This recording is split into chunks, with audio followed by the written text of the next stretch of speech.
Welcome to Friday Night Fever. I am Ava Hilliard. And I'm Daniela Oropeza. We are back with the Week 8 edition of Friday Night Fever. And let me just say, you boys have been giving your all out there on the field. Yeah, and just know we are working hard as well to catch those amazing plays, because tonight's game of the week, for that matchup we had for Week 8, that is, it featured the Aberdeen Bulldogs and the Nettleton Tigers. Now let's get straight to the highlights to see how things went in this division play. The Friday Night Fever Game of the Week is sponsored by Game Day Haircuts. In this division matchup, we had the Aberdeen Bulldogs taking on the Nettleton Tigers. The last time these two teams met, the Bulldogs would win. Could they continue their streak, or will the Tigers get their first win of the season? Yeah, that's right, the season. First quarter, Bulldogs ball. Number 5, Kobe Payne gets the snap, and he's looking for someone to throw, and he's mauled. Oh my gosh.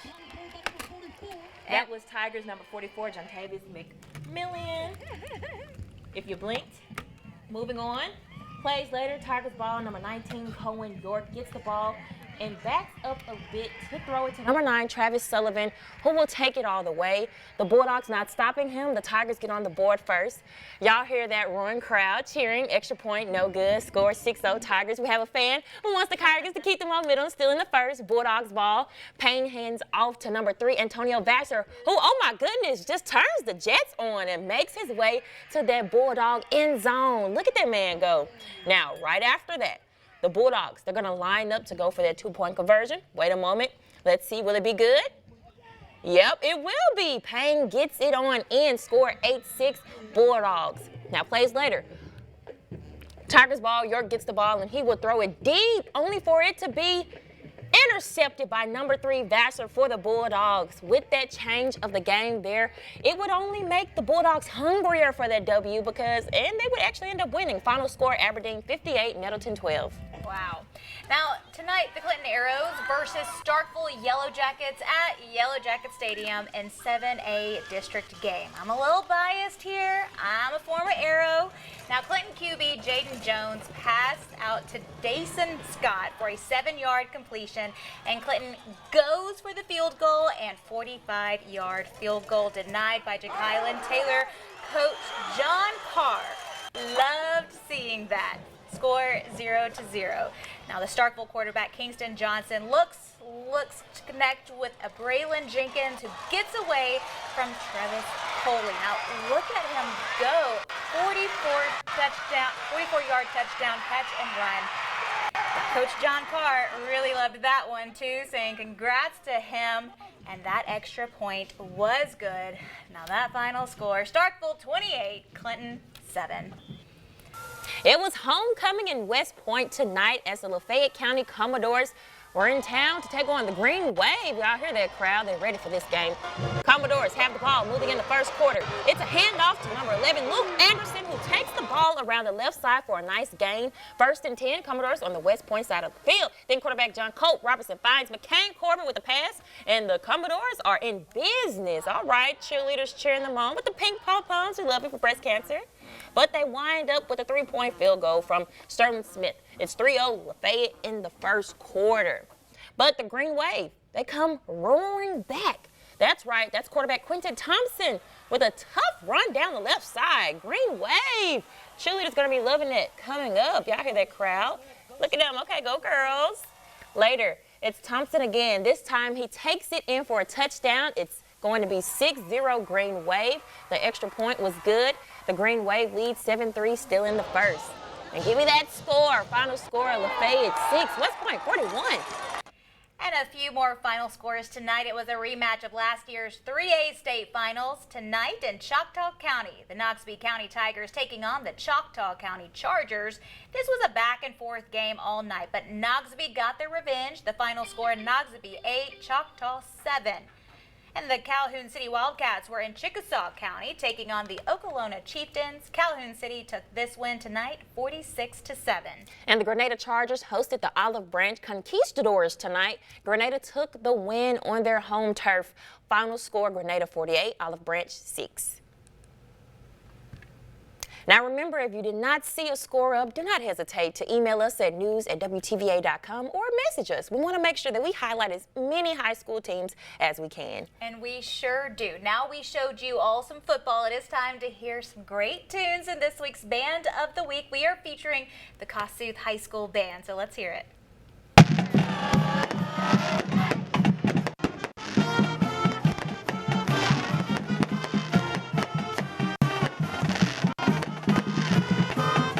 The Friday Night Fever Band of the Week is sponsored by Northeast Mississippi Community College.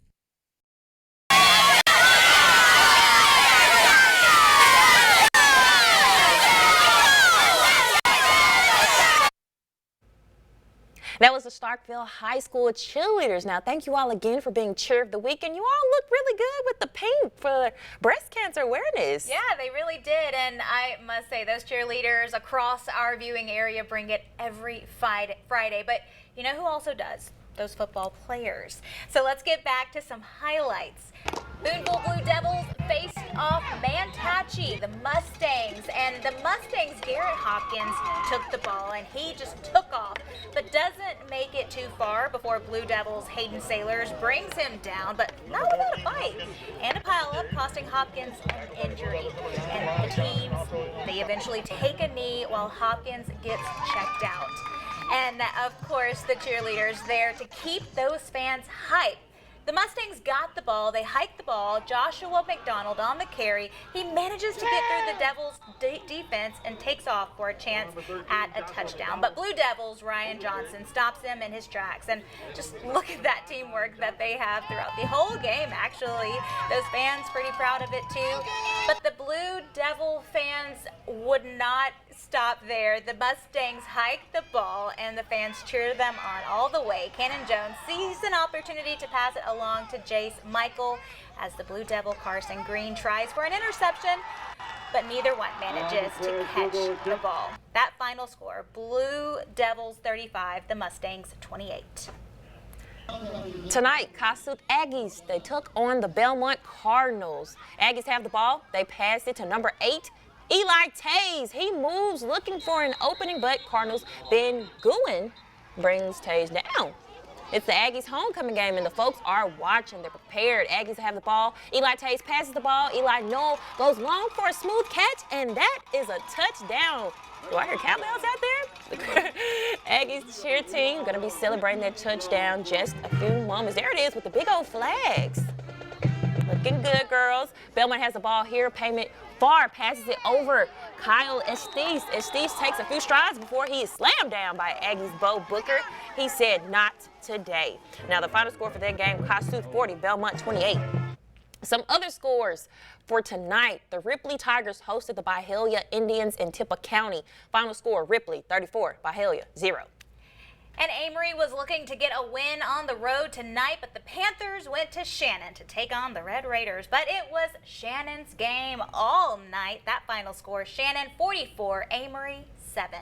And it was a battle between the Warriors and the Braves tonight. Corinth taking on Tishomingo County. Corinth takes the win on the road 56-0. And then let's take a look at just a few more. The Biggersville Lions were in Belden tonight taking on the TCPS Eagles. The final score there, Biggersville 38, TCPS 0. The Starkville Academy Volunteers hosted the Lamar Raiders in this division matchup. Final score from Oktibbeha County, Starkville Academy 28, Lamar 20. And the Hartfield Academy Hawks flew into Lowndes County to take on the Heritage Academy Patriots. The final score from Columbus, Hartfield 46, Heritage 21. And Saturday is tomorrow, and you all know what that means. Yeah, we have some college football to talk about. When we come back, we will talk to you about 2 local teams, so you don't want to miss out.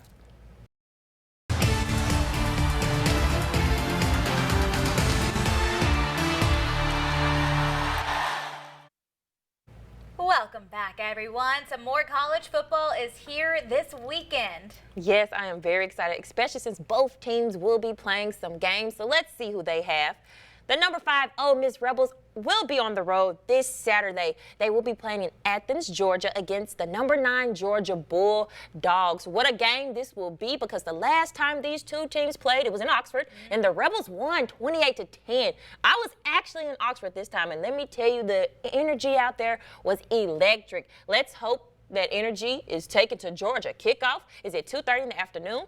You can watch on ABC if you're not actually out there. And the Mississippi State Bulldogs are off their bye week, and they will also be on the road. They are headed to Gainesville, Florida to take on the Gators. Now, will the Bulldogs get chomped like last year when they lost 28-25 against them? I don't know, but we will have to see. The game kicks off at 3:15 in the afternoon on the SEC Network. I'm excited to see these games. Big SEC weekend. Yeah. Hopefully the Bulldogs can get a W against the Gators, and hopefully the Rebels, oh my gosh, that game last year against Georgia was crazy. Yeah, and I have no doubt that our state will bring the energy both Yes. at Athens and Gainesville. It is going to be an exciting time. Avery will be here covering those games tomorrow night on WTVA 9 News at 10, right here on NBC and ABC. You don't want to miss it. Yes, but thank you all so much for joining us for Friday Night Fever of the Week 8 edition, Week 9 next week. We hope you tune in with us. We'll have scores, highlights, so much more, but we'll appreciate you all, and yeah. So be sure to stay with us throughout the week. We enjoy you.